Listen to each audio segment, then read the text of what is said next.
የፌዴሪ ጠቅላይ ሚኒስትር ዶክተር አብይ አህመድ አሊ እንዲሁም ክቡራንና ክቡራት ፕሮቶኮል እንደተጠበቀ እንዲሁም ጥሪ ያደረግንላችሁ እንግዶች ከዚህ በመቀጠል የማቀርብላችሁ የዲጂታል ፕላኒንግ እቅድ ክትትል ግምገማ ስርዓትን ይሆናል ማለት ነው።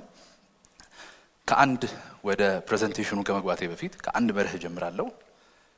በዲጂታል ዘመን የአንዲት ሀገር የዲጂታል ሉዓላዊነት ሲባል አንድ ሀገር የራሷን የእድገት አመላካቾች የመግለጽ አቅም፣ የራሷን ስታቲስቲክስ የማረጋገጥ አቅም እንዲሁም የራሷን መረጃ ፍሰት የማስተዳደር እና የወደፊት ተስፋዋን የምትመሰረትበትን መረጃን ማመንጨት አቅም ላይ የተወሰነ ነው ማለት ነው። ስለዚህ ከዚህ በኋላ በሚኖረኝ ፕሬዘንቴሽን ይህን ከልባችሁ ውስጥ አስቀምጣችሁ እንድትሰሙኝ በትህትና ጠይቃለሁ። እንግዲህ ከሪፎርሙ በፊት 3 መዋቅራዊ ችግሮች በስፋት ይስተዋሉ ነበር።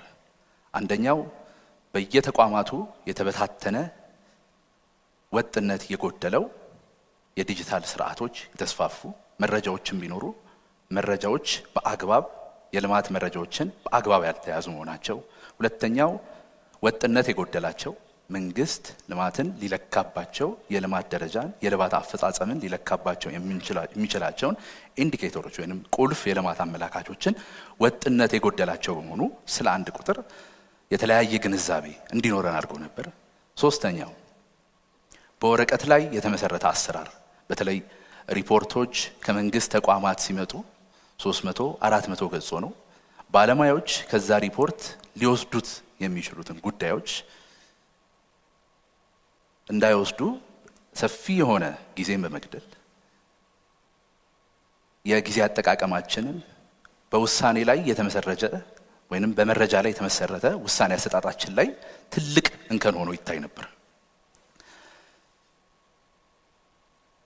የፕላንና ልማት ሚኒስቴር ከኢትዮጵያ አርቲፊሻል ኢንተለጀንስ ኢንስቲትዩት ጋር በመሆን የዲጂታል ክትትል ግምገማ ስርዓትን ከዚህ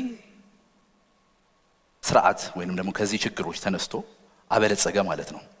ይህ ስርዓት ዘርፎችን ወጥ የሆነ ሪፖርት አቀራረብ እንዲኖራቸው የእቅድ ክትትል ግምገማ ሂደቱን ፉሊ ዲጂታል በማድረግ የእቅድ አቀራረብን የሪፖርት አቀራረብን በሲስተም በማድረግ ትልቅ የሆነ ጊዜ ውሳኔን በመረጃ ላይ የተመሰረተ እንዲሆን እንዲሁም ደግሞ ለተቋማት እቅድ ላይ ዛሬ ላይ ቆመው እቅድን ሲያቅዱ እስከ ዛሬ ካመጡት አፈጻጸማቸው ተመስርተው ተቋማዊ ትውስታን አቅም ለተቋሞች ተቋማዊ ትውስታን የፈጠረ ነው ማለት ነው።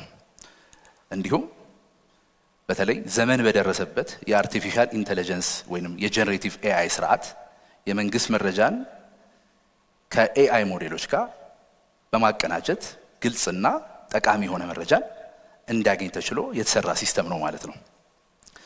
ስለ ስርዓቱ ባዘጋጀነው ኤግዚቢሽን ምስክር እንድትሆኑልን እየጋበዝን አንዳንድ ቁጥሮች ግን እናነሳለን። እዚህ ጋር አሁን ባለው የዲጂታል ወይም የዲፒኤምኤስ ስርዓት 113 የመንግስት ተቋማት ተጠቃሚ ናቸው። ሚኒስትሮች፣ ኤጀንሲዎች እንዲሁም ሌሎች የመንግስት ተቋማት 3000 ቁልፍ የልማት አመላካቾቻችንን እንለካለን። ያሉበትን ደረጃ ክብደት ሰጥተን በየዘርፍ ያላቸውን አፈጻጸም 23 ፖሊሲ ኤሪያዎች ከዚህ ቀደም ሲጠቀስ እንደነበረው የዘርፎችን ወይንም የተቋማትን አበርክቶ በግልጹ ሊያሳይ በሚችል መልኩ እንከታተላለን ማለት ነው። ይህ ብቻ አይደለም። አሁን ተቋማትን ላይቭ በሆነ ኢንቴግሬሽን መረጃን ከተለመደው ከሩብ ዓመትና በአመት ከሚሰበሰብ መረጃ በአፋጣኝ በሆነ መልኩ ወይም ፍሪኩዌንት በሆነ መልኩ መረጃን ለመሰብሰብ እየቻለ ኢንቴግሬሽን ላይ ነን ማለት ነው። ትንሽ ስለ መረጃው ወይንም ስለ ስትራክቸሩ ትንሽ ልበል። እዚህ ጋር ሌየሮችን ነው የምናየው ወይንም ክፍሎችን ነው የምናየው። ተቋማት መረጃ ምንጮች ናቸው። ክልሎች አሉ፣ ሚኒስቴር ተቋማት፣ የተለያዩ ኤጀንሲዎች የሶርስ ሲስተም የሚባሉ ናቸው። የዳታው የሚመነጨው ከነሱ ነው። እነዚህ ተቋማት በሶስት አይነት መንገድ ወደ ስርዓቱ መረጃን ያስገባሉ። አንደኛው የማኑዋል ኢንተሪ ነው በተዘጋጀላቸው አካውንት። ሁለተኛው ደግሞ የኤክሴል ስርዓትን በመጠቀም ወደ ሲስተሙ ያንን መረጃ ኢምፖርት ማድረግ ነው። ሶስተኛው ደግሞ አሁን በይበልጥ እያስፋፋ ነው ያለነው ከተቋማት ኦሬዲ ኢስታብሊሽ ከተደረገ ስርዓት ጋር ማገናኘት ነው ማለት ነው። በሱ መንገድ መረጃቸውን ያስገባሉ። ቫሊዴሽን ወይንም ደግሞ ማረጋገጥ ሲስተሙ የራሱን የሆነ የማረጋገጥ እርምጃዎችን ይወስዳል። ቁጥሩ ከተለምዶ በላይ ከሆነ የመለኪያ መንገዱ፣ ሪፖርት የተደረገበት ቀን፣ እነዚህን ሁሉ ከግምት ውስጥ አስገብቶ የራሱን የሆነ የማረጋገጫ መንገድ ይወስዳል ማለት ነው። ያንን ስቴጅ ካለፈ በኋላ የሚቀጥለው የዛው የተቋሙ ባለሙያ ለሪቪውና ለአፕሩቫል ሄዳል። ከዛ ሰሚሽን በኋላ እንደ ታይም ሲሪየስ ያ መረጃ ይቀመጣል። ተቋማት ከዚህ ተነስተው እቅዳቸውን ለወደፊት የሚያቀዱትን ተቋማዊ በተለይ ነው ተቋማዊ ትውስታን ለመፍጠር ጉልህ ድርሻ አበርክቷል ማለት ነው። መረጃን አቀናጀን፣ መረጃን አደራጀን።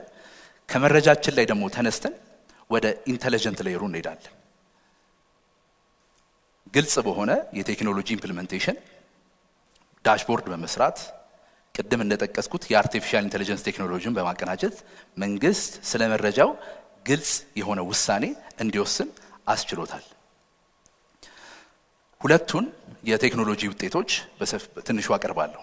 አንደኛው የጄኔሬቲቭ ኤአይ ስርዓታችን ነው። ቅድም ለመጥቀስ እንደሞከርኩት የመንግስት መረጃን አደራጀን፣ መረጃን ሰበሰብን።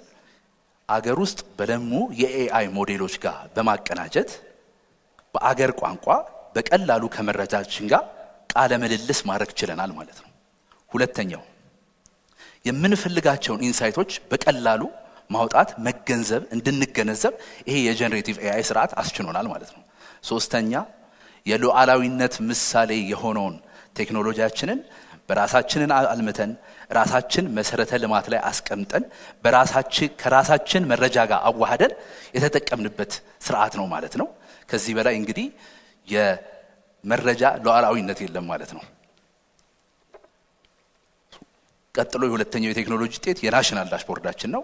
ቅድም እንደጠቀስኩት መረጃን አቀናጅቶ አደራጅቶ ለመሪዎች በቀላሉ ማሳየት እንዲከታተሉ ያሉትን ውጤቶች ለውሳኔ አሰጣጥ በተለይ መረጃ ላይ የተመሰረተ ውሳኔ አሰጣጥን የሚያቀላጥፍ ሌላኛው ፕላትፎርም ነው ማለት ነው። ስለዚህ እስካሁን ስለ ስርዓቱ አወራው። ይሄ ስርዓት ምን አራት ጉልህ የሆኑ ጥቅሞችን አገኘን ብለን ስንነሳ አንደኛው ትክክለኛነትን ነው። ከዚህ በፊት የተነበረን ከተለያየ ሶርስ ስለ አንድ ቁጥር ያልተደራጀ መረጃ ስለ አንድ ቁጥር የተለያየ ግንዛቤ ነበረን። አሁን ስለ አንድ ቁጥር ከላይ እስከታች ወጥ የሆነ ግንዛቤ አለን ማለት ነው። ትክክለኛነት አለን ማለት ነው። ሁለተኛው ተጠያቂነትን ነው። ተጠያቂነትን በግለሰብም በተቋምም ደረጃ እያረጋገጠ የሚገኝ ሲስተም ነው። ሶስተኛ እቅድን ተቋማት ከዚህ ቀደም እቅድን